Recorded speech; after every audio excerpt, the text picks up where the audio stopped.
let's talk about money. What? Oh, it's an IELTS speaking question. Oh.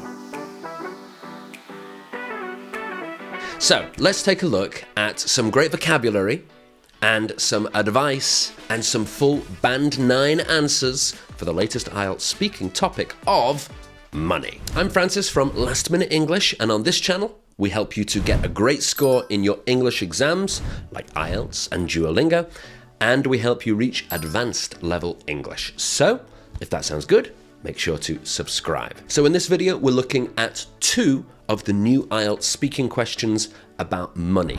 These are part 1 questions.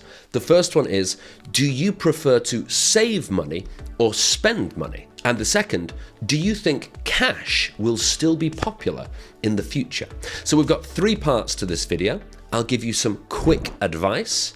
We'll look at some nice vocabulary you can use, and then we'll look at the full Band 9 answers. So first, let's look at question 1. Do you prefer to save money or spend money? Now, this is a great opportunity to make your answer a little bit longer. Whenever you see, do you prefer A or B, what you should do is to talk a little bit about why you like A and a little bit about why you like B, and try and be in the middle. Because if you say, oh, I only like A, then sometimes your answer can be a little short. It's hard to fill the answer. And the same if you say, I only like B. But it's much easier to make a nice long answer if you say, well, A has some good parts, but B also has its advantages as well. And then question 2, will cash still be popular in the future? So make sure you're thinking about the tense here. So you're going to be using things like I think it will be, and you can also mix in some past tense as well. This question is a good chance to show that you understand grammar very well by having a mix of past and future. So now let's take a look at some vocabulary, and first some idioms. So the first idiom is put some money aside for a rainy day. What that means is you save money for a time in the future where the situation is bad and you need that money. The second idiom is scrimp and save. And what it means is just try to save a lot. Try to reduce your spending by a lot. And then the opposite of that is to splash out. Splash out is spend a lot of money on one thing. And a question about money is also a good chance to use some specific vocabulary. So the first one we've got is the convenience factor. That's a higher level way of saying something is convenient. We also have cash transactions. A transaction is a high level way to say when I buy something and you sell something and I give you the cash. That is a transaction. Then 2 more. Tax evasion is where you try to pay less tax than you should and you break the law. And then cashless society is a situation in the future, and in some places already now, where we don't use cash, we only use either cards or we use our phones to pay. So let's take a look at the first question. What we're going to do is read through it together and understand what it means, and then I will show you how to read it in perfect British English pronunciation with great fluency, okay? You can see in the answer that I've underlined some parts and other parts are in bold, they're highlighted. So the underlined parts, those are words that are not too important, so we're going to squash them together and say them quite quickly. Then the bold parts are either very important words or words with a strong feeling, and we're going to emphasize those words. So let's go through. Do you prefer to save money or spend money is our first question. Well, I don't know that it's a case of, that it's a case of doing one or the other, right? That it's a case of doing one or the other, right? So that's a good way of saying I like A and I like B.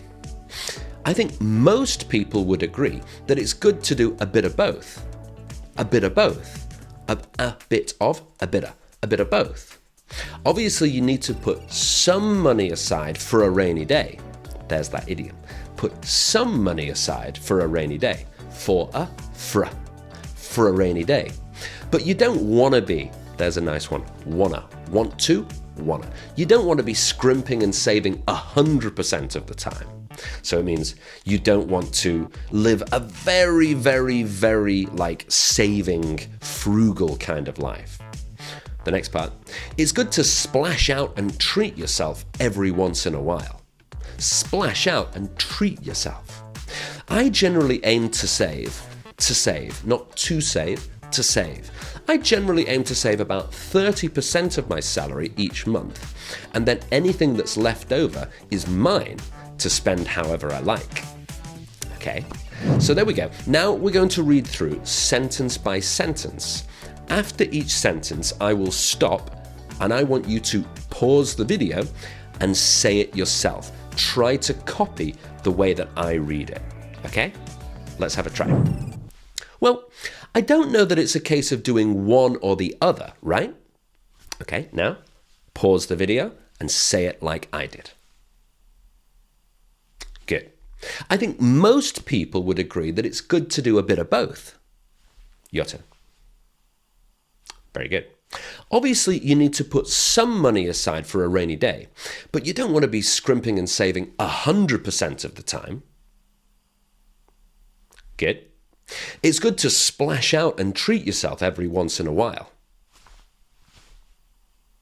All right.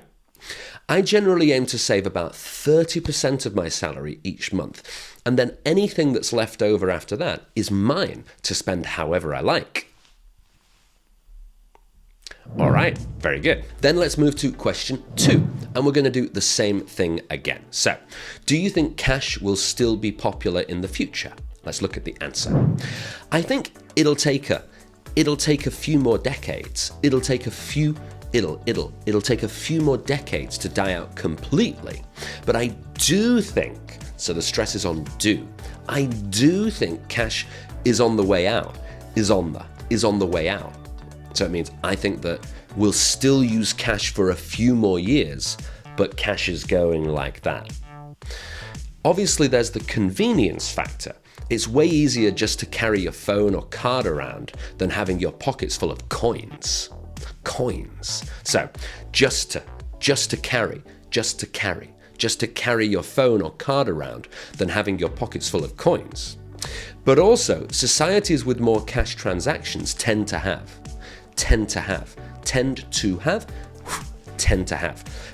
higher rates of tax evasion and corruption because cash is way harder to trace. So I suspect that governments around the world will try to gradually move us towards a cashless society. Okay, so here we're saying that it's in the government's interest to have everything more digital because cash is hard for them to keep track of, to know where is the cash. Let's go through again and we'll read sentence by sentence, and this is your chance to copy my pronunciation and my intonation. So, I think it'll take a few more decades yet to die out completely, but I do think cash is on the way out. Your turn. Very good. Obviously, there's the convenience factor. It's way easier just to carry your phone or card around than having your pockets full of coins. Good. But also, societies with more cash transactions tend to have higher rates of tax evasion and corruption because cash is way harder to trace. All right, very good. Last one. So I suspect that governments around the world will try to gradually move us towards a cashless society.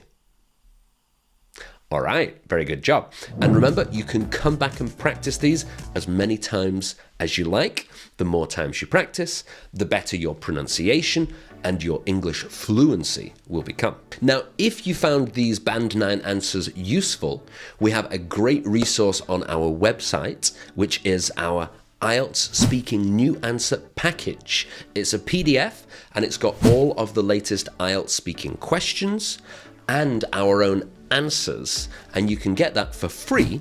The link is down here under the video. Make sure you check that out. And of course, if you found this video useful, make sure to like and subscribe.